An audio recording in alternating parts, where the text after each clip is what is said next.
नमस्कार दोस्तों। कल हमने जो देखा मतलब जो पिछली बारी वीडियो था उसमें अपन हिस्ट्री के बारे में कुछ महत्वपूर्ण जानकारी प्राप्त कर लिए थे। जैसे कि हमने जाना कि हिस्ट्री के जनक किसे कहा जाता है, तो हिस्ट्री के जनक हेरोडोटस को कहा जाता है। फिर उसके बाद शायद अपन ने हिस्ट्री को 3 भागों में बांटा। ठीक है, तो प्राग ऐतिहासिक काल और अर्ध ऐतिहासिक काल और आपका ऐतिहासिक काल। तो यहाँ पर लिख लेना अर्ध ऐतिहासिक काल। ठीक है, क्या है? अर्ध ऐतिहासिक काल। ठीक है, तो दोस्तों फिर उसके पश्चात अपन ने जो प्रापाषाण काल जो कि प्राग ऐतिहासिक काल को अपन ने 3 भागों में बांटा। कौन कौन से? प्राग ऐतिहासिक काल को अपन ने पुरापाषाण काल, मध्य पाषाण काल और नवपाषाण काल इसमें बांटा। फिर मैंने आपको बताया कि इसमें आग की खोज हुई थी और फिर मैंने आपको बताया था इसमें अंत्योष्टि कार्यक्रम उसने चालू कर दिया था। ठीक है, अंत्योष्टि कार्यक्रम, अंत्योष्टि। और फिर उसके पश्चात मैंने बताया था अंत्योष्टि के साथ इसे अपन माइक्रोलिथ कहते हैं। क्या कहते हैं? माइक्रोलिथ कहते हैं। फिर मैंने आपको बताया था कि आपको जो कि कृषि की खोज किसमें कर दी थी, तो कृषि की खोज इसने कर दी थी दोस्तों। इसने कृषि की खोज कहाँ पर करी? तो कृषि की खोज कर दी थी उसने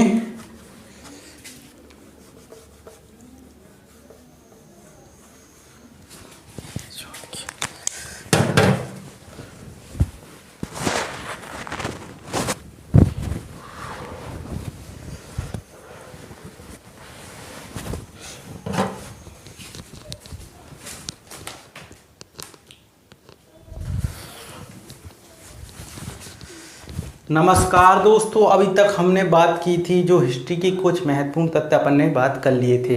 फिर मैंने आपको बताया कि हिस्ट्री के जनक कौन है, तो हिस्ट्री के जनक आपको हेरोडोटस बता ही दिया था। फिर अपन ने हिस्ट्री को कैसे पढ़ेंगे मैंने आपको कल ही बता दिया था। मैंने बताया था कि आपको हिस्ट्री को 3 भागों में बांटा गया, प्राग ऐतिहासिक काल, अर्ध ऐतिहासिक काल और ऐतिहासिक काल।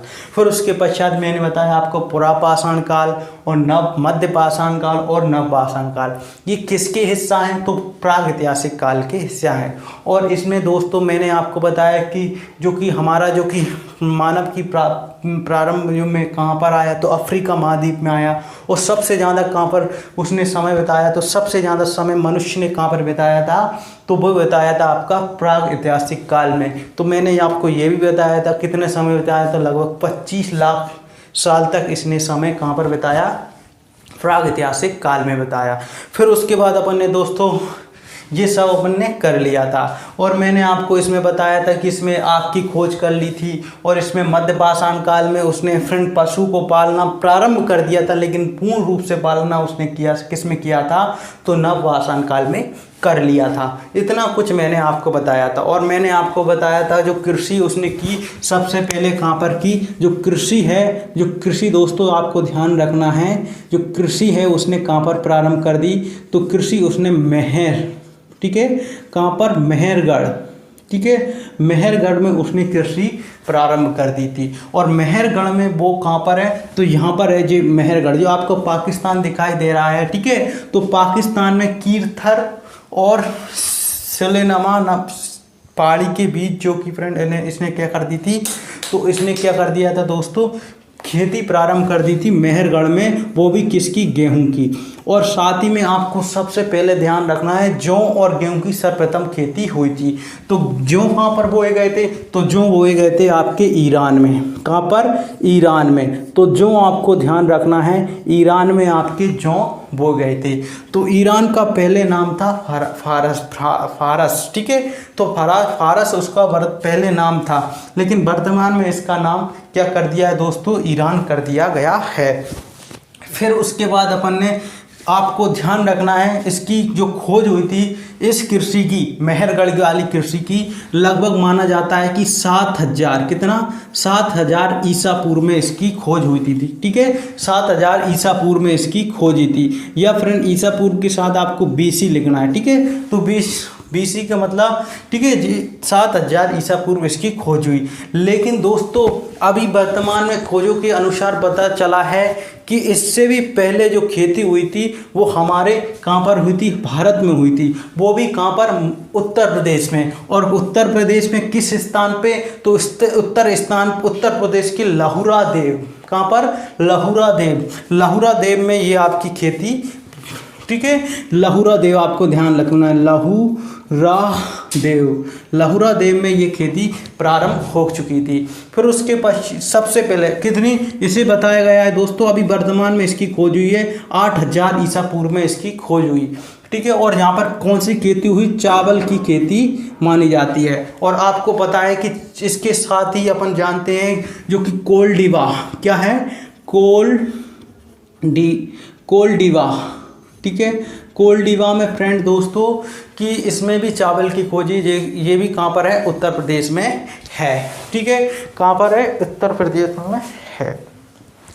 और साथ ही में अपन फिर उस मनुष्य ने क्या कर दिया कि अब जो है सबसे पहले जो मनुष्य का जो कंकाल मिला था दोस्तों, वो मिला था पल्लव रण में। कहाँ पर मिला था, पल्लव, ठीक है, पल्लव रण, ठीक है। तो कि पल्लव रण कहाँ पर है, तो ये आपको दिखाई रहा होगा, तो ये तमिलनाडु में है पल्लव रण।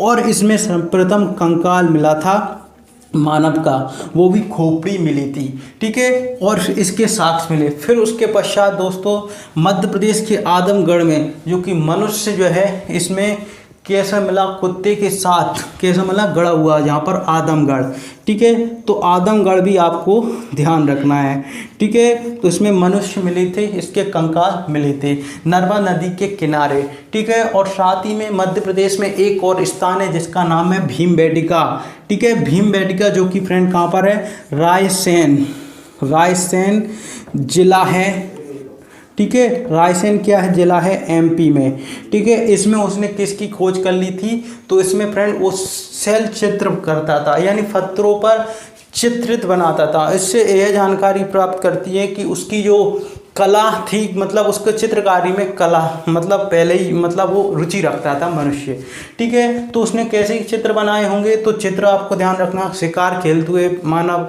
और साथ ही में उसने जो वो करते होंगे वो मतलब उसने वहाँ पर चित्र अंकित किए हैं। तो ये कहाँ पर है, भीमबेटका में है। इतना कुछ करने के पश्चात दोस्तों मैं आपको कुछ महत्वपूर्ण जानकारी प्रदान कराता हूँ। तो सबसे पहले अपन बात करते हैं कि हमें ये जानकारी किससे मिली है, तो ये मिली अपने पुरातात्विक साक्ष्य के माध्यम से। किससे मिली है दोस्तों, पुरातात्विक साक्ष्य के माध्यम से ये जानकारी हमें मिली है। तो ये पुरातात्विक साक्ष्य किसने दिए, तो दुनिया में किसने दिए, भारत में किसने दिए, और इनका जो पुरातात्विक साक्ष्य कहाँ पर रखे गए हैं, तो इसके बारे में हम थोड़ा जानते हैं। तो पहली बात करते हैं, जो विश्व के जो पुरातात्विक के जनक किसे कहा जाता है, तो पुरातात्विक जो विश्व के हैं वो किसे कहा जाता है, तो वो कहा जाता है रॉबर्ट, ठीक है, रॉबर्ट ब्रूस, ठीक है। किसे कहा जाता है, रॉबर्ट ब्रूस को कहा जाता है। पूरे विश्व का क्या कहा जाता है, उन्हें जनक कहा जाता है पुरातात्विक का, किसे, रॉबर्ट ब्रूस को, ठीक है। तो ब्रूस को क्या कहा जाता है दोस्तों, पूरी दुनिया का पुरातात्विक, ठीक है, पुरातात्विक जनक, ठीक है, पुरातात्विक का जनक कहा जाता है रॉबर्ट ब्रूस को। और साथ ही में भारत में पूछ लेता, तो भारत में आप लिख लेना कनिंघम, ठीक है।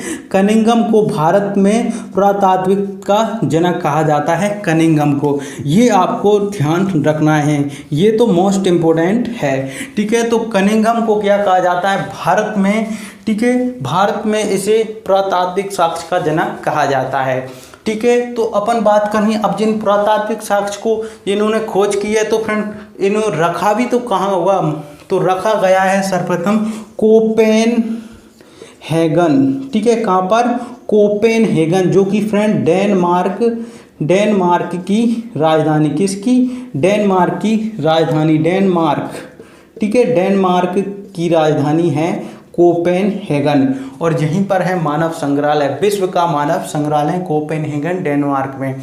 यदि वो भारत में पूछ लेता, तो भारत में आपको लिखना है भोपाल, कहाँ पर है, भोपाल में है। और फ्रेंड जो मानव संग्रहालय भोपाल में बना, मानव संग्रहालय, ठीक है, तो ये मानव संग्रहालय जो बना, जो संस्कृति विभाग के अंतर्गत आता है, ठीक है। और ये मानव संग्रहालय जो बना फ्रेंड, जो कहाँ पर है, भोपाल में। अब इसका नाम रख दिया गया है इंदिरा गांधी मानव संग्रहालय, ठीक है। तो ये आपको ध्यान रखना है दोस्तों। लेकिन ये आपको जो मानव संग्रहालय किसके समय बना, तो ये बना था जब भारत में अंग्रेजों का शासन चल रहा था, उसी समय वो था आपका लॉर्ड कर्नल, कर्जन, ठीक है, लॉर्ड कर्जन जो कि भारत का वायसराय था, ठीक है, लॉर्ड कर्जन, ठीक है। फिर उसके पश्चात लॉर्ड कर्जन के समय ये हुआ था, ठीक है। फिर उसके पश्चात अपन ने इतना बात कर ली। अब क्या करते हैं दोस्तों, अपन ने, मैंने आपको यही बता दिया कोल्डेवा में हुआ। और अब बात करते हैं जम्मू कश्मीर की। तो जम्मू कश्मीर का जो बुर्ज होम है, कहाँ पर, बुर्ज होम, ठीक है, बुर्ज होम। तो जम्मू कश्मीर के जो बुर्ज होम में गर्द आवास, ठीक है, गर्द आवास मिले।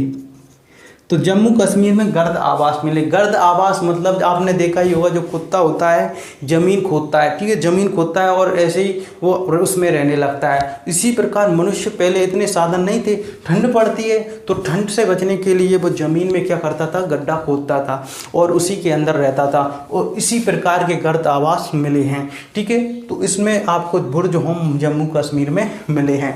फिर उसके पश्चात आपको ध्यान रखना है, गर्द आवास हो गया, ठीक है। और आपका कुछ महत्वपूर्ण तथ्य आपके बागौर आपको ध्यान रखना है, कहाँ पर है, राजस्थान में। यहाँ पर भी आपके मनुष्य के साक्ष्य मिले हैं, ठीक है। तो इतना ही आपको याद रखना है। साथ ही में अपना इतनी बात कर ली। और अब अपन कुछ महत्वपूर्ण तत्वों के साथ सिंधु सभ्यता अब इसके बाद अपन पढ़ेंगे। तो इसमें जो सिंधु सभ्यता है वही महत्वपूर्ण है, अपन इसके आगे पढ़ेंगे। तो आज फिलहाल इतना ही। इसके बारे में फिर अपन कल आते हैं, इतनी कुछ जानकारी बची होगी तो मैं आपको ज़रूर दूंगा, ठीक है। लेकिन कल से हम क्या करेंगे, सिंधु सभ्यता स्टार्ट करते हैं। तो फ्रेंड, मिलते हैं नेक्स्ट वीडियो में। जब तक के लिए धन्यवाद।